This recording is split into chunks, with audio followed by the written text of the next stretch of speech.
I'm sure you, like many other JRPG fans, can get burnt out repeatedly playing 60 plus hour JRPGs. So today I'm going to give you my top 10 short JRPGs with amazing stories. Suikoden is a JRPG classic released before I was born, so I don't fault anyone for not playing it, but luckily if you haven't already given it a chance, Suikoden is getting an HD remaster that's going to be releasing March 6, 2025. If you've heard of Eiyuden Chronicles, it's actually the spiritual successor of Suikoden and attempts to replicate that original experience that was imprinted on so many JRPG lovers back in the day. This includes turn-based combat with the party of 6 characters, 108 different recruitable characters, all with fleshed out backstories, army battles, one-on-one duels, and even castle building. Suikoden is a story of rebellion while exploring moral dilemmas based on loyalty, corruption, and the burdens of leadership. You'll follow Tyr, a soldier who leaves the Empire to join the rebel army after he sees rampant corruption and cruelty within the Empire that he was serving. As Tyr becomes a leader of the rebel forces, he's tasked with recruiting the 108 Stars of Destiny, which are a wide range of characters who will aid in the war efforts and assist you as your allies. These 108 characters each come with a unique personality, backstory, and gameplay involvement, with a lot of them being able to be slotted into your party, but if they're not at least available in your party, they're going to provide some type of ability or action within the game. A spoilerless preview of the story doesn't do the game really justice, but it does go beyond the stereotypical good versus evil tropes that you see in most JRPGs, with war and politics involved in them. The evolving headquarter feature is also a fun and rewarding mechanic because as you recruit more of these 108 Stars of Destiny, it's reflected in the population of the castle. It's giving you that sense of accomplishment and immersion within the rebellion that your recruitment of the 108 Stars of Destiny is actually having some type of meaning. I didn't want to spoil the story too much because to me the biggest selling point of Suikoden is going to be that compelling story, which will take you roughly 22 hours to complete. Suikoden is a series of several games, so if you find yourself having fun with this one, you have a treasure trove of other Suikoden games to explore. While each game in the Suikoden series has its own self-contained story and setting, it is a shared lore where characters or families may reappear and political events and wars that happen in one game may be referenced or have repercussions in the next game. Without getting into any specifics of the games, some are going to be direct sequels of one another's, while others are going to be prequels. This video is sponsored by Surfshark VPN. Surfshark, which is a virtual private network, is an award-winning VPN. Now, all of us aren't the most technical people, so you might not actually know what a VPN does, but that's okay because I'm going to break it down for you. A VPN is your own private network that you can use to secure the data of all the devices in your house while shopping, streaming, or just casually browsing the internet. In today's day and age, security is more important than ever, with so many malicious parties continuously attempting to get their hands on your data in new ways.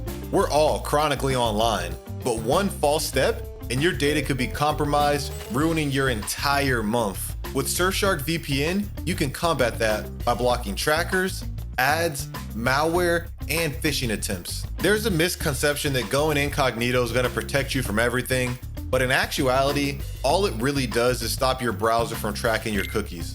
With Surfshark VPN, you can fully mask your identity and actually have some real privacy online. If you want to take things a step further, you can also try Surfshark Alternate ID. With Alternate ID, Surfshark can generate an entirely brand new identity and email for you to use as an alias while browsing the web to prevent your real information from falling into the wrong hands. Now, we discussed using a VPN for security purposes, but you can also use it for several other leisure activities. If you're like me, you need a break from all these 60+ hour JRPGs. With Surfshark VPN, you can access blocked Netflix content from other countries to unlock a lot more shows to help you decompress with. I recently visited Japan and I was amazed with the amount of anime options Netflix had to offer compared to Netflix America. You can even utilize their VPN to go to a different region to get better pricing on games. Using the link in the description down below, you can get Surfshark VPN for the price of a coffee to protect yourself and an additional 4 months as long as you use that link in the description down below. If you're still on the fence, There's also a 30-day money-back guarantee. Being unsecure is scary, but use my link to protect all the devices in your house and sign up for Surfshark VPN now. But now that you're protected, let's get back to discussing some short JRPGs.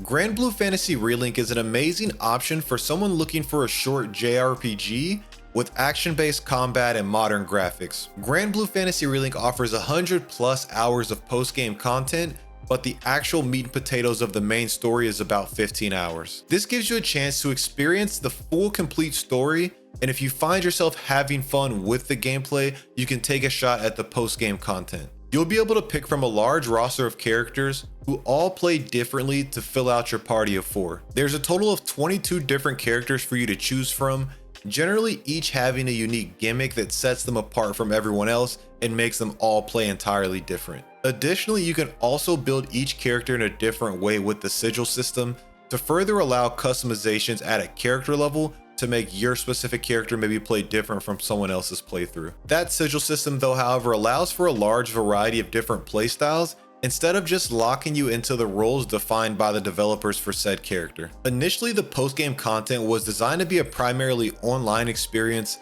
similar to Monster Hunter, taking on raids with friends, but due to lack of continuous updates, jumping into the game today, you can probably expect to play most of the post-game content with an AI party unless you're able to convince a few friends to start with you.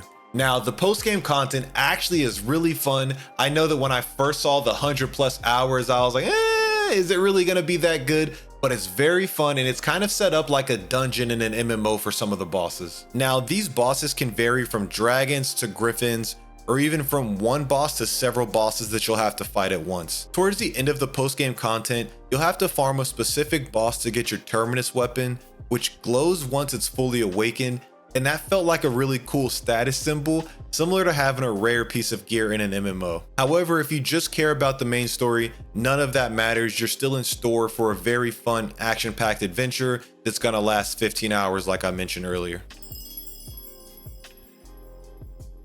Live Alive is a very unique JRPG from a narrative perspective that was recently remade for the Nintendo Switch with modernized HD 2D graphics. Live Alive tells a story with multiple narratives across different time periods, each with a new set of characters. The narrative spans 8 different stories, with each taking place in a different area of time and featuring a unique protagonist. You can choose which protagonist's story you want to play in any order you like, and these stories are separated by chapters, with the 8 different eras being the prehistoric era, Imperial China, Twilight of Edo Japan, Wild West, Present Day, Near Future, the Distant Future, and the Middle Age era. As you can see, there's a wide variety of eras and settings covered in Live Alive, which will draw comparisons to Chrono Trigger, but that makes sense with the director being Takashi Tokita, who also worked on Chrono Trigger as well. Now, these are all separate self-contained stories, but your choices throughout each chapter are going to affect the outcome of the final chapter. I won't give summaries of each chapter, but the chapters all have a distinct tone and gameplay mechanics, making each playthrough feel fresh and different from the last one. Based on the chapter, the playstyle can really vary from a traditional JRPG combat to stealth gameplay, and even one with a survival horror element added to it. Now, this is a pixel game, but this HD 2D style just brings it to life in a way that I didn't think was possible before. I'm not really sure which game started this trend, but the first that comes to mind for me was Octopath Travelers, and I feel like this new HD 2D style just makes me personally even more excited to play new pixel remasters of classics games that I haven't gone back to play yet. Combat is turn-based and takes place on a grid-based system, with each character having a variety of techniques, each with different range and area of effects. From a standpoint of short JRPGs, I feel like Live Alive is the poster child. Each chapter takes roughly 1 to 3 hours to complete and offers a complete unique story. The entire game is going to run for about 22 hours, but you're rewarded for playing through all of these different stories with the light bulb moment at the end that ties together all of them, as well as the decisions you made that, like I said earlier, affects that final chapter. If you enjoy JRPG content like this, I really would appreciate it if you help me get this video to 100 likes and consider subscribing to the channel. I'm going to be reviewing all of the upcoming JRPGs that you won't want to miss, Thank you for your time, but let's get back into discussing the short JRPGs. Nier Automata is one of the most popular JRPGs on this list, but for good reason. Nier is set in a post-apocalyptic future where Earth has been overrun by machines. What is left of humanity lives on the moon, and they put their fate in the hands of you and a bunch of human-created combat androids to fight against these machines. You'll play as 2B, 9S, and A2 as they navigate this war-torn Earth. Nier Automata delves deeply into exploring the questions of consciousness, the nature of identity, and what it means to be human when the human in question is actually an artificial being. While combat is primarily action-based, it's worth noting that there are some sections that play like shooters or some like side-scrolling platformers.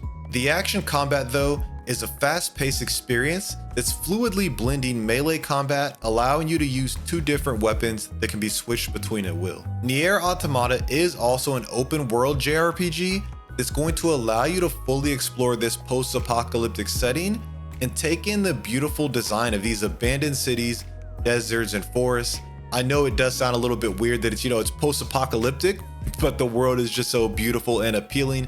But it being fully open world encourages you to explore this beautiful setting that the developers have crafted for us to play. Although a single playthrough is roughly about 21 hours, that can be a little bit deceiving, as some subsequent playthroughs you play from the point of view of other characters that are going to drastically change the context of events in the game that you experienced during your first playthrough.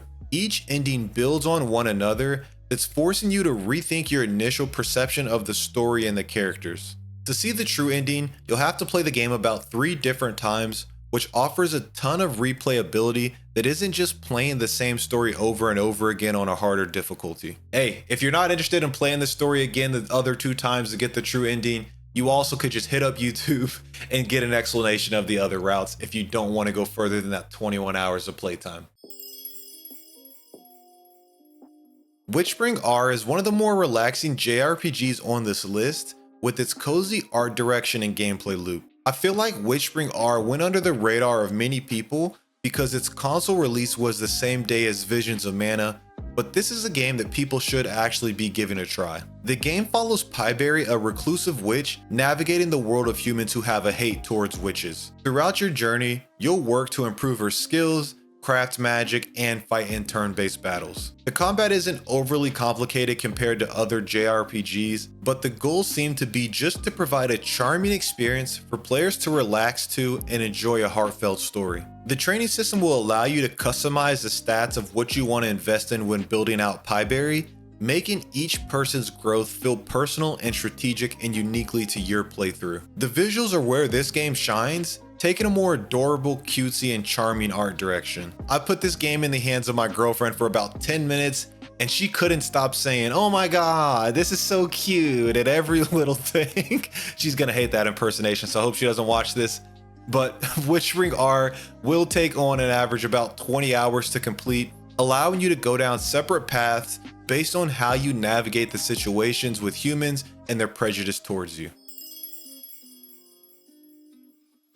The World Ends With You is an action JRPG that masterfully combines urban fashion and music with a striking art style and distinctive character design, shaping it into the masterpiece we know today. The story follows Neku in a parallel version of Tokyo's Shibuya district, where he participates in a life or death game known as the Reaper Games. Each day, players are going to receive a mission on their phones from the game's organizer known as the Reaper, where they're going to have to complete different things in order to survive. The game's story is divided into 3 separate weeks, each where you're going to pair up with a different partner, participating in these Reaper Games, and you're also going to see different alliances be formed and broken as everyone tries to get a one-up on the competition. You obviously, when you hear that, you can expect a lot of backstabbing. The battle system is built around equipping Neku with pins, which give him special abilities. There are hundreds of pins to collect, each with unique power. You can experiment with these different combinations of pins to make powerful synergies and strategies uniquely to your playstyle and playthrough. Different areas of Shibuya are influenced by certain clothing brands, and equipping characters with items from popular brands boosts their combat effectiveness, but conversely, less popular brands are going to weaken their effectiveness. And if you use a less popular brand and you fight in that area enough, you're going to have a chance of boosting that brand to becoming popular just because, you know, you're killing a bunch of mobs in it, you're putting it in, you're making a statement, and so it's going to be able to kind of swap to the other side. The World Ends With You is going to be a classic with a thrilling story that you're going to be able to immerse yourself in for roughly about 17 hours. Fuga Melodies of Steel is a JRPG that was released in 2021, featuring a heart-tugging narrative that many people have slept on. Combat though can get a little bit repetitive, but the story alone makes this a JRPG worth trying. The story follows a group of kid furries, and I don't know if kid furries is the politically correct term, but I'm just gonna go with kid furries for this portion, who survive an attack on their village by the Burman army. The children survive this attack by being guided to a sentient tank that they then learn to pilot and begin to battle against enemies from the other force, so that way they can save their loved ones. As the kid furries begin journeying through enemy lines, they're going to be forced with making several hard decisions about how to fight, how to survive, and what sacrifices they are willing to make in order to save their loved ones. And these decisions are all kind of influenced by them being kid furries, and they don't necessarily have the fully developed mind of an adult. So a lot of things they can act on impulse and make decisions that you wouldn't really expect to see made in a JRPG. Fuga Melodies of Steel though at times reminds me of the Gundam series, where they both highlight the ramifications mentally of sending children into war. When it comes to the actual gameplay, it's going to have you follow a path fighting different enemies as you make your way to the boss. There are going to be two different paths, one with a difficult route and the other being much easier, but each are going to provide varying amounts of rewards. Obviously, the more difficult path is going to yield more rewards. When fighting, you're going to be controlling the sentient tank known as the Tarnus, which has 3 different turrets that are manned by 2 different kid furries. You'll be able to choose which child to assign to each turret, and depending on their abilities and elemental affinities, they're going to be able to exploit different enemy weaknesses. During the different intermissions of the campaign, you'll be able to strengthen character bonds through minigames, conversations, and shared meals, which are going to yield more efficiencies when those characters are paired up to man a turret in combat. Another combat mechanic is going to be the Soul Cannon, which is used as a last resort, and it's a combat option that guarantees victory no matter what. Now, the only con to using this is the fact that you're going to have to sacrifice the life of a kid furry in a party. So I say the only con, but I feel like that's a drastic measure to take, and this is actually a permadeath mechanic that can't be reversed. And when you choose a kid furry, you're going to kind of be guilt tripped, like, do you really want to sacrifice this child in order to win this battle? So it's kind of a dark, twisted way of implementing a mechanic within a game. Looking at this game though and seeing kid furries, I didn't expect there to be much of an emotional narrative, but Fuga Melodies of Steel delivers just that throughout the course of 19 hours. Ys Origin is an action JRPG that is a part of the much-loved Ys franchise. But when it comes to Ys Origin, it's going to be its own self-contained story, and it also strays away from making you use the franchise's primary protagonist, Adol. You'll have the option at the start to choose between 2 different characters with an additional unlocking on a subsequent playthrough, but each of these characters has a varying fighting style and story. A playthrough for a specific character is going to be roughly about 11 hours, which is a short spurt, and it's going to allow you the chance to play all 3 characters without the gameplay running and the story being insanely long. The stories in Ys Origin aren't amazing options compared to other games on this list, but it is, however, a solid option when it comes to a fun short JRPG. Since the story is the main highlight, the actual highlight of Ys Origin is going to be its dungeon crawling gameplay mechanics as you ascend through a tower and tackle a variety of different boss battles. The entire game is set within Dharm Tower, a massive structure that is divided into sections, each with different themes, enemies, and puzzles for you to solve. Combat isn't insanely difficult, it's really just attacks, magic attacks, dodge, jumps, etc., but it's very satisfying at the same time. When it comes to short JRPGs, Ys Origin is a very easy recommendation to make to enter this franchise. Dragon Quest V is the longest game on this list, but I would consider 30 hours pretty short in JRPG terms. I feel like everyone should experience at least one Dragon Quest game in their lifetime, but when it comes to short ones, Dragon Quest V is a solid option. When the Dragon Quest III HD 2D remakes come out later this year, that may be a better option for a more modern experience, but for now, we're rocking with Dragon Quest V. Dragon Quest V unfolds across 3 different arcs, each marking pivotal stages in the protagonist's life, the three being your childhood, your adolescent, and adulthood. The game begins with protagonist traveling with his father, who's on a quest to find the legendary hero who can wield the Zenithian sword. During their travels, you'll meet many people and encounter various adventures, forming the foundation of your future journey, and characters are going to be reoccurring later on as you grow up. In Dragon Quest V, you're going to be able to recruit monsters as well to fight alongside you. The option to recruit those monsters really sets Dragon Quest V apart from the other Dragon Quest games. Each monster has a unique set of strengths and weaknesses, so being able to capture them is going to allow you to create a more balanced party to complement the other human characters that you have as teammates. Human characters, including your chosen bride and your child, are going to be available to join your party at various stages of the game. While choosing your bride doesn't really affect the overarching story of Dragon Quest V, it's a defining decision because it affects your party composition. Even though Dragon Quest V is a more old-school JRPG experience, the ability to play through a journey throughout the whole life of a hero in itself makes it a journey worth embarking on. Cosmic Star Heroine is a pixel JRPG throwing you back to the nostalgic feel of an older JRPG for its 12-hour playthrough. Cosmic Star Heroine, like many pixel JRPGs, is inspired by Chrono Trigger, Suikoden, and Phantasy Star. I feel like putting Chrono Trigger on this list is like low-hanging fruit, but if you're not familiar with Chrono Trigger, it's another great option to dive into for a short JRPG that gives you a more nostalgic feeling. But let's get back into Cosmic Star Heroine. The setting is more sci-fi / cyberpunk-esque, which influences the visuals along with the music to set the tone perfectly. The story follows Alyssa, a decorated agent working for a special task force that ensures the safety and order of the galaxy. In the beginning of the game, Alyssa uncovers a secret conspiracy that's taking place within her own organization that she's rise in the ranks with, leading her to defect and work against that organization in order to save the galaxy. Combat is turn-based, but with a twist. Each character is going to use a variety of skills, and the twist is, after using those skills, it goes on cooldown until you perform a defend action, which refreshes that skill. This system prevents you from just spamming your most powerful abilities and forces you to balance offense and defense. This system replaces the MP meter, and it forces you to really strategize when you're going to recharge your abilities or go on the offensive to dish out damage. In addition to that, there's also a style meter that builds up during combat, increasing the effectiveness and the power of your abilities. The more style you have, the stronger your attacks become. That's gonna wrap up the short JRPGs, but make sure you check out this video here where I go over the 10 out of 10 best JRPGs that everyone should play before they die. Thank you for your time, and I'll catch you in the next one.